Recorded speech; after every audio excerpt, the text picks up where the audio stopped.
അൻവറിന്റെ കാര്യത്തിൽ കോൺഗ്രസും UDF-ഉം എന്ത് തീരുമാനമാണ് എടുക്കുക എന്ന് നമുക്കറിഞ്ഞുകൂടാ. പറഞ്ഞല്ലോ, ഇപ്പോൾ ഒരു തീരുമാനം വന്നിട്ടില്ല. പക്ഷെ ഒരു കാര്യം തീരുമാനമെടുക്കുന്നതിന് മുമ്പ് ആലോചിച്ചാൽ നിങ്ങൾക്ക് കൊള്ളാം, നിങ്ങൾക്ക് നല്ലതായിരിക്കും.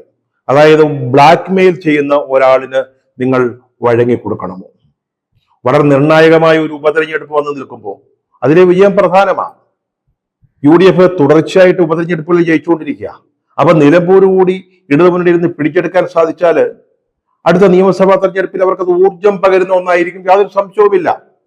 അത്തരത്തിലൊരു സന്ദർഭത്തിൽ ജയിക്കാൻ വേണ്ടി കഠിനാധ്വാനം ചെയ്യാൻ UDF തയ്യാറായി നിൽക്കുന്ന സമയത്ത് ഇത്തരത്തിൽ അലമ്പുണ്ടാക്കുന്ന ഒരാളെ, എന്തൊരു സ്ഥാനാർത്ഥിയെ കുറിച്ച് പോലും മോശപ്പെട്ട കാര്യങ്ങൾ പൊതുജനമധ്യത്തിൽ പറയുന്ന ഒരു നേതാവിനെ മുന്നണിയിലെടുത്തിട്ട് എന്താണ് പ്രയോജനം? നേരത്തെ ചോദിച്ചൊന്ന് ആവർത്തിക്കുക. അദ്ദേഹം ഈ സ്ഥാനാർത്ഥിക്ക് വേണ്ടി, ആര്യാടൻ ഷൗക്കത്തിന് വേണ്ടി ആത്മാർത്ഥമായിട്ട് പ്രവർത്തിക്കുമെന്ന് നിങ്ങൾക്ക് ഉറപ്പുണ്ടോ? പിന്നെ എന്തിനാണ് ഈ വയ്യാവേലി വേദിയിൽ കിടക്കുന്നത് എടുത്ത് തോളയിൽ വയ്ക്കുന്നത്? മുട്ടിന് വാക്കുമാറ്റി പറയുന്ന ഒരാളെ നിങ്ങൾ എങ്ങനെ വിശ്വാസത്തിലെടുക്കും?